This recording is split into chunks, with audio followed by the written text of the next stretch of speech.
Olá, começa agora o TV Unesp Especial COP30. A Conferência das Nações Unidas sobre Mudanças do Clima no Brasil é vista como uma oportunidade para que o país assuma o protagonismo nas discussões climáticas. Entre os principais pontos estão a biodiversidade e também sustentabilidade, temas que estão na entrevista de hoje com a professora Dulce Helena Siqueira Silva. Ela que é doutora em ciências, docente do Instituto de Química da Unesp em Araraquara e também integrante do comitê da Agenda Unesp 2030. Professora Dulce, muito obrigada por receber aqui a equipe da TV Unesp, mais um episódio do programa da COP30. Para mim é um grande prazer estar conversando com vocês para que a gente consiga aí, né, de uma maneira bem bacana, divulgar, né, tudo que a gente pretende aí mostrar na COP e para os próximos anos também, né? Sim. E agora nesse evento, professora, são esperadas delegações de diversos governos, também organizações da sociedade civil. Queria começar te perguntando o que representa para o Brasil receber um evento dessa proporção aqui na Amazônia brasileira.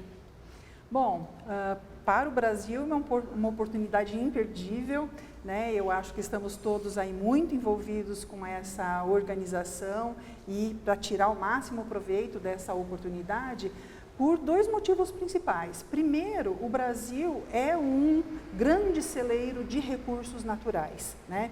Então, muitas das soluções para as grandes questões aí associadas às mudanças climáticas podem vir, né, desses recursos naturais, logicamente usados de maneira sustentável.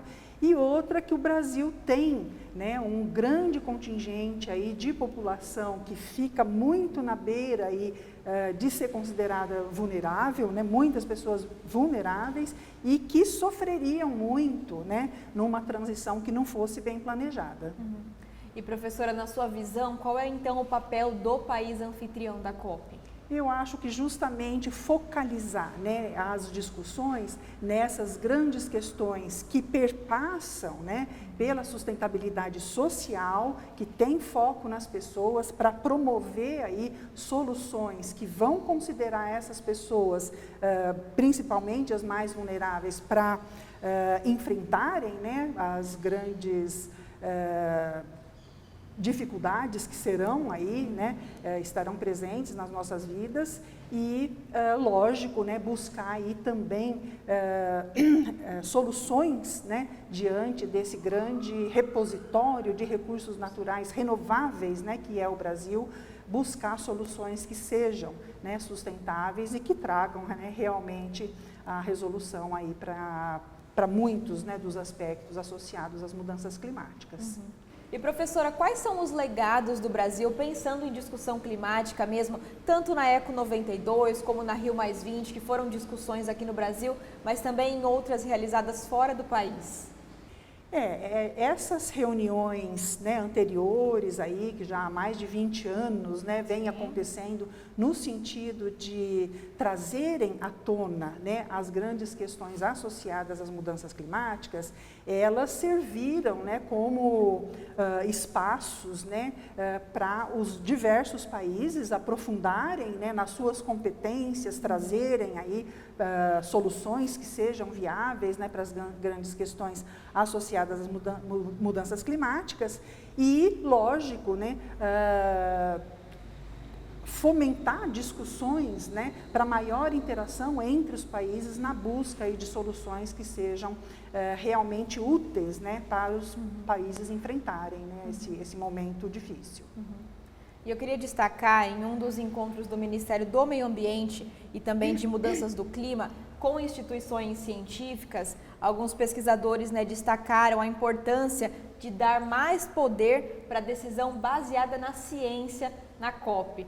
Para você, como pesquisadora, como cientista, comenta um pouquinho sobre isso. Esse é um ponto crucial, né, da maior parte das discussões que a gente trava aqui dentro da universidade. É justamente utilizar o grande arsenal de dados que a ciência vem providenciando para a construção dessas soluções, né, para as questões do clima.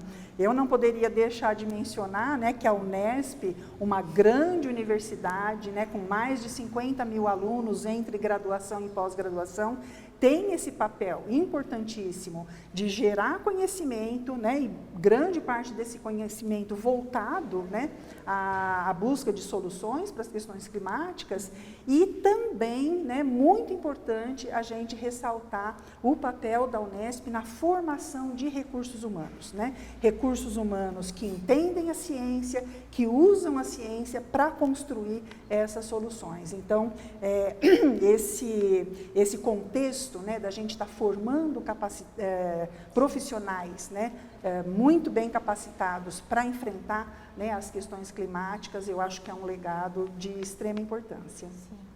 Professora Dulce, e o gás carbônico é um dos principais gases, então, do efeito estufa. E esse tema da descarbonização foi um assunto apresentado por você, também pela professora Juliana Cortez, de Itapeva, durante um debate na COP27, né? Conta um pouco para a gente sobre os projetos da Unesp que foram apresentados nesse evento e também sobre o papel, então, da nossa universidade na agenda climática.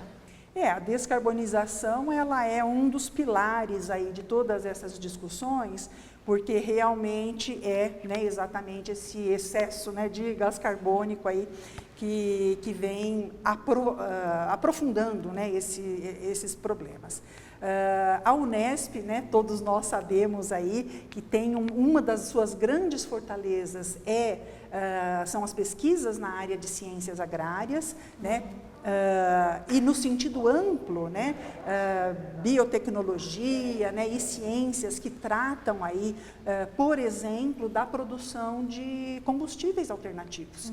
Né? Então, a gente tem muita expertise, muitos docentes, né, pesquisadores na Unesp, focados em buscar, né, soluções, por exemplo, para a questão energética, né, a partir não de combustíveis fósseis. Né? Então, principalmente a pesquisa aí, relacionada ao etanol de segunda geração, né, é algo que envolve uma gama muito ampla de cientistas, não só de ciências agrárias, mas de novos materiais, né, para novos catalisadores, e com isso a gente tem aí uma robustez enorme em termos científicos, né, da Unesp para buscar aí também caminhos, né, para essa descarbonização.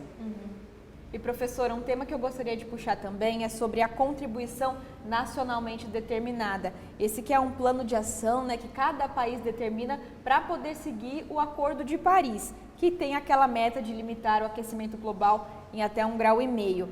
Essas metas variam de país para país, mas, no geral, você pode falar um pouquinho sobre o que leva à redução de temperatura no planeta? Basicamente seria realmente a gente tentar investir mais e desenvolver, né, colocar em operação todas essas alternativas, né, que estão associadas também à descarbonização. Né? Eu acho que assim, a proposta do Brasil em termos, né, das NDC, ela não é tão ousada, mas é muito importante que ela fique ali no plano do factível. Né? Quer dizer, as competências, não só em termos de geradores de conhecimento, que seriam as universidades, mas principalmente, né, a indústria, né, onde a gente tem aí muito mais essa questão da contribuição, né, para o aquecimento global, além, né, da parte do agro, né, que também é uma grande contribuidora, teriam, né, que estar muito envolvidas e compromissadas, né, com essa questão da redução das temperaturas globais, que é, logicamente, né, por ajustes nos procedimentos que estão vigentes atualmente. A professora Dulce faz parte do Comitê Agenda Unesp 2030, né, professora? Isso. Conta um pouquinho o que é esse grupo e quais são os trabalhos de vocês durante esse ano de pré-COP. Nós estamos nos organizando justamente para verificar aí, né, algumas competências em termos de pesquisa, em termos de comunicação com a sociedade, né, através de ações de extensão, para que a gente consiga reunir atores, né, que vão aí aprofundar em discussões, né, para que a gente tenha também, né, conseguido passar ao grande público parte do que a universidade faz, desenvolve no sentido de ter um maior controle, né, sobre essa questão climática.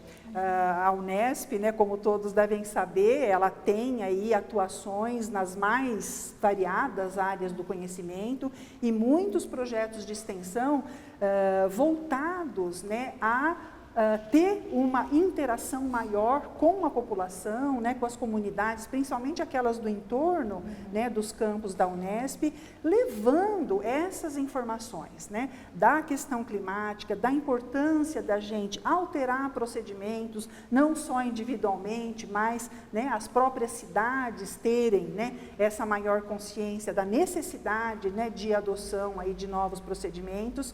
E uma das coisas que são muito bacanas, né, é quando a gente focaliza essas interações com escolas, né, de ensino fundamental e médio, né, porque aí a gente estaria investindo, né, direcionando esforços a formar uma geração mais consciente, uma geração que acredita na ciência, que entende como a ciência é feita e que, portanto, né, tem um caminho aí bastante seguro no sentido de se tornarem, né, profissionais com essa consciência, né, necessária, uma consciência ambiental de que a gente precisa realmente adotar, né, mudanças de comportamento, né, de procedimento nas empresas, né, nas nossas vidas aí individuais também, condizentes, né, com essa situação de emergência climática. Sim, e ainda sobre isso das gerações, você considera que os alunos formados aqui na Unesp também estão saindo com uma visão diferente, desse olhar para o clima? Com certeza. Esse é um grande orgulho que a gente tem aqui na Unesp, mais especificamente aqui no Instituto de Química, que é de ter esse olhar, né, para as mudanças necessárias para que a gente tenha uma formação de recursos humanos muito mais preparada, né, para lidar com as grandes questões aí das mudanças climáticas. Por exemplo, aqui no Instituto de Química, nós instituímos disciplinas obrigatórias que abordam a química verde. Né? Nós traduzimos o livro Química Verde, né, para ter, né, lógico, um material aí mais disponível para que os nossos alunos conheçam, né, e consigam, né, ter uma ideia mais detalhada, né, de como os procedimentos, seja na indústria, seja na academia, eles poderiam ser melhorados, né, seguindo, por exemplo, os 12 princípios da Química Verde. Né? Então, essa questão da formação de recursos humanos, né, no escopo aí da Química Verde, ela certamente vai trazer contribuições aí, a gente espera que para um futuro próximo, né, no sentido de ter profissionais aí que vão lidar, né, com os diversos aspectos, diversas problemáticas, né, associadas às mudanças climáticas. E explica pra gente então o que significa, o que consiste a Química Verde e o que isso tem a ver com as relações, as discussões sobre o clima. A Química Verde, ela tem 12 princípios, né, quer dizer, é um compêndio, né, bastante detalhado de vários procedimentos que a gente precisaria, né, adotar, né, em termos aí de respeitar mais o meio ambiente, mas fundamentalmente é a gente gerar menos resíduos, né? E quando gera resíduos, saber o que são esses resíduos e, na maior parte dos casos, verificar se há possibilidade de reuso desses resíduos. Professora Dulce, a gente vinha falando dos planos para o Brasil, né, do Brasil, e uma das prioridades também é a questão da adaptação climática. Comenta um pouquinho sobre os principais eixos de ação para a adaptação climática, pensando também em justiça entre as pessoas, né? Essa é uma questão aí fundamental para o Brasil, né? E conforme você comentou no início, né, qual seria, né, um grande legado para o Brasil, isso precisa ser reforçado. Nós temos aí uma população, né, bastante vulnerável e que, se não houver, né, um cuidado e ações direcionadas a como fazer essa transição, né, de uma forma justa, essa população mais vulnerável vai ser a que mais vai sofrer. Né? Então, não adianta a gente pensar em transição, como é que se diz, de uma forma brusca, né? Nós precisamos realmente ir ajustando procedimentos no sentido de não excluir essa população vulnerável do mercado de trabalho, né? Realocar, né, essa população nas diversas etapas, né, que a gente vai ter que passar para fazer essa transição energética, e essa preocupação, né, ela precisa estar presente, principalmente no sentido aí dessas pessoas não serem excluídas e atravessarem esse momento duro aí, né, dessa transição energética de uma maneira digna, né, com seus direitos mínimos aí, né, não só alimentação, trabalho, moradia, mas também as condições em que isso é realizado, né? Nós temos aí vários casos, né, para exemplificar, de questões aí de temperaturas muito elevadas em locais, né, em ambientes de trabalho, né? E essa é uma questão que precisa ser colocada e precisa ser resolvida. Professora, mudando um pouquinho de assunto, outra prioridade neste ano também na COP é a questão da biodiversidade. E esse é um assunto que você estuda no dia a dia, né? Sim. Fala um pouquinho sobre o uso sustentável da biodiversidade, sobre o seu objeto de estudo nas pesquisas também. Esse é um tema pelo qual eu sou apaixonada e, né, nesse momento merece aí uma atenção grande, né, porque o Brasil é um celeiro, né, enorme aí de produtos naturais, né, produtos da biodiversidade. E nós temos certeza, né, que existem muitas espécies, não só de plantas, mas também de micro-organismos, né, e outros organismos que podem, né, conter substâncias muito valiosas no sentido de aplicações aí, as mais diversas, né, por exemplo, né, na indústria farmacêutica. Então, agregar valor a esses produtos naturais é algo que, né, essa pesquisa em química de produtos naturais, ela consegue fazer, né? No momento em que a gente prepara os extratos, né, fraciona, consegue isolar substâncias e depois com nossos parceiros, né, aí da Faculdade de Ciências Farmacêuticas, avaliar o potencial de bioatividade, né, dessas substâncias que são aí oriundas da biodiversidade. Isso, né, tem um impacto aí enorme no sentido da gente agregar valor a esses produtos naturais. E agregando valor a esses produtos naturais, ou seja, mostrando, né, as possíveis aplicações, né, desses produtos naturais, nós estamos aí contribuindo, né, para a questão da bioeconomia, envolver, né, pessoas, né, comunidades, né, seja na parte de coleta, de processamento, né, de produtos aí da biodiversidade que têm um valor agregado e que podem, então, gerar renda para essas comunidades, né? Então, essa é uma parte aí bastante cara para nós, no sentido de providenciar, né, não só a questão de agregar valor do ponto de vista tecnológico, mas também pensar na sustentabilidade social, né, por ter populações envolvidas aí com a bioeconomia.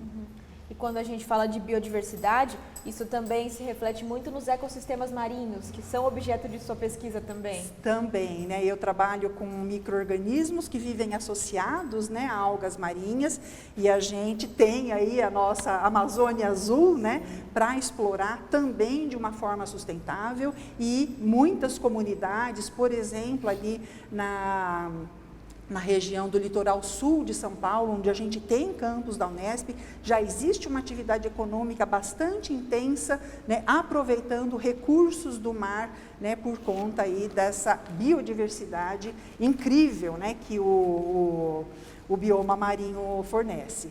Então, tanto, né, com plantas terrestres, micro-organismos aí associados à planta, e também, né, no oceano, nós temos aí uma biodiversidade riquíssima que precisa ser conservada, né, e é justamente essa exploração sustentável que vai trazer o conhecimento necessário para que ações efetivas de conservação possam ser aplicadas a esses biomas. Ainda sobre as suas pesquisas, seus estudos, professora, e sobre bioprospecção, de plantas, né, de acordo com cada bioma. O que é isso e como que isso contribui para a discussão climática? A bioprospecção nada mais é do que essa investigação direcionada, né, a substâncias que possam apresentar uma potencial bioatividade. Então, a partir do momento que a gente inicia o estudo de uma determinada planta, preparo do extrato, depois o fracionamento para isolamento, né, das substâncias e depois uma investigação, né, com nossos parceiros aí da farmacologia para um potencial antimicrobiano, um potencial antifúngico, um potencial antitumoral, né? Agora, nesses últimos anos, por conta da Covid, nós tivemos aí um reforço, né, na busca por substâncias antivirais também.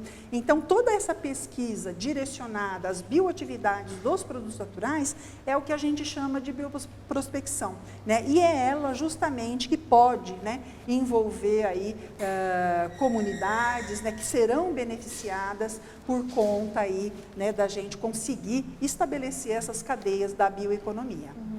Esses assuntos que a gente vem conversando também serão tratados na COP, professora, pela Unesp? Sim, nós temos aí esse evento paralelo que nós estamos organizando, né, em diversas áreas do conhecimento, todos relacionados à sustentabilidade. Estaremos falando aí sobre química verde, sustentabilidade e como esse conhecimento pode contribuir aí para a bioeconomia. Então, são muitos assuntos, né, associados à sustentabilidade, inclusive aí a questão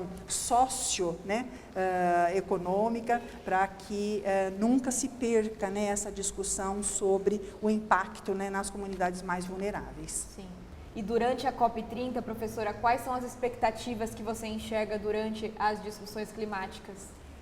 De uma maneira geral, né, a gente sabe que existem, né, as instituições mais resistentes, né, mas, no geral, a gente consegue avançar em termos de reconhecimento, né, das competências e de um direcionamento, principalmente, de recursos, né, para que todas essas alterações, né, de procedimentos e busca de novas tecnologias, né, para combater aí as mudanças climáticas sejam perseguidas e alcançadas, né?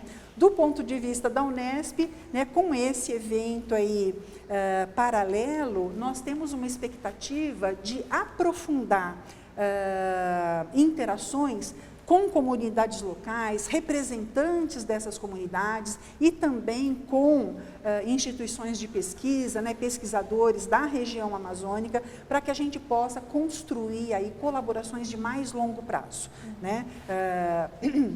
Nos próximos anos, certamente, nós teremos aí, né, um recrudescimento, né, de muitas situações e vai ser muito importante, né, ter diversos atores de diversas instituições, inclusive representantes, né, das comunidades locais, aí participando das discussões, né, que a Unesp pode promover no sentido de buscar soluções, né? Sim. E quanto ao Brasil tomando ali à frente das negociações, o que você espera disso?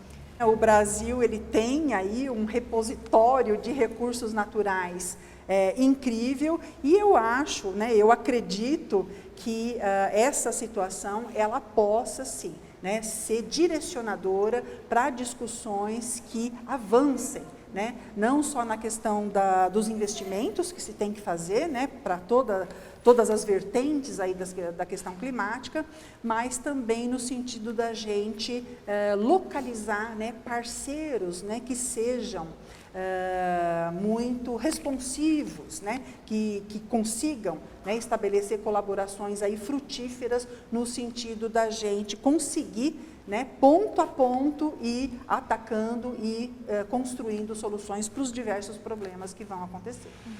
Queria te pedir para falar um pouquinho também sobre a sua área da química. Muitas vezes quem pensa em química não acredita que ela está tão ligada assim ao meio ambiente, à discussão climática ambiental, né, nos dias de hoje, porque às vezes tem aquela lembrança do conteúdo de escola. Qual que é a importância da química nessa discussão, professora? Olha, a química, ela muitas vezes ela é entendida como algo prejudicial, né? Algo artificial, algo que polui, né? Só que no dia a dia, né, a nossa vivência mostra, e esse é um esforço que a gente faz também quando a gente vai para as escolas, né, falar um pouquinho sobre química, é que a química ela é o grande repositório de soluções para os problemas que a gente está enfrentando.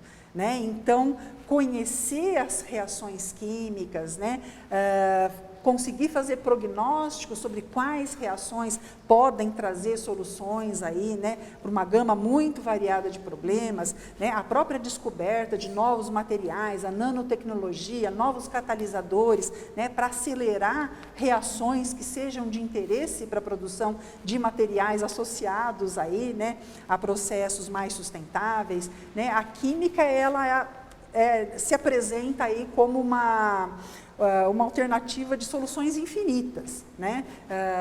Para que a gente consiga, lógico, né? A gente precisa de recursos humanos muito bem formados para lidar com essa ferramenta, que não é simplesinha, ela é complexa, né? Mas ela realmente tem o poder, né, de nos ajudar a construir soluções aí para as grandes questões. Aqui no Instituto de Química, nós temos não só o curso de Química, mas também o curso de Engenharia Química.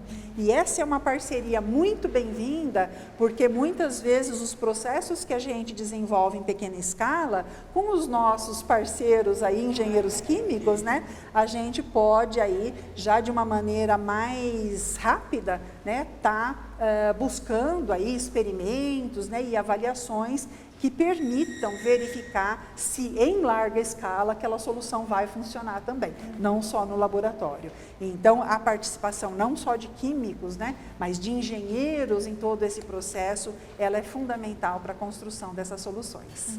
Muito bom, professora. E pensando um pouquinho mais nos biomas, não só na Amazônia, mas também Cerrado e Mata Atlântica, que são biomas que você estuda, fala um pouquinho da importância da preservação desses biomas. Esses biomas, eles, juntamente com a Amazônia, né, eles são extremamente importantes, não apenas no sentido de fornecer recursos naturais, né, substâncias aí que possam ser aplicadas, né, na medicina, né, na produção aí de novos fármacos, mas também em termos de preservação do meio ambiente, porque essa preservação ela está associada à preservação de outras espécies também. Né? Então, essa preservação, ela é conseguida a partir do momento que a gente estuda mais profundamente, né, todos os aspectos e, inclusive, a química desses organismos. Portanto, não apenas a Amazônia, né, mas também o Cerrado e a Mata Atlântica, eles são fontes aí inesgotáveis, né, de novos produtos naturais que podem ter, né, potenciais aplicações, aí, por exemplo, na produção de medicamentos, e o próprio estudo, né, principalmente químico dessas espécies, ele vai trazer informações que nos auxiliam nas ações de conservação. Então, estudar a química, né, dos organismos aí, né, de Cerrado, Mata Atlântica, Amazônia também, é primordial também para as ações de conservação. Professora Dulce Silva, muito obrigada por contribuir aí com a parte da química aqui na nossa discussão sobre COP e que o evento seja um sucesso aí no começo de novembro, que dê tudo certo nas produções da Unesp por lá, professora. Muito obrigada. Foi um prazer aqui contribuir e a gente espera realmente, né, que a COP traga aí algumas soluções para essas questões. Pois é. Obrigada. Obrigada, professora. Essa e outras entrevistas sobre a COP no Brasil estão disponíveis no nosso canal do YouTube. No próximo episódio, vamos analisar como as conferências influenciam a legislação ambiental. É amanhã às 6 da tarde, aqui na TV Unesp.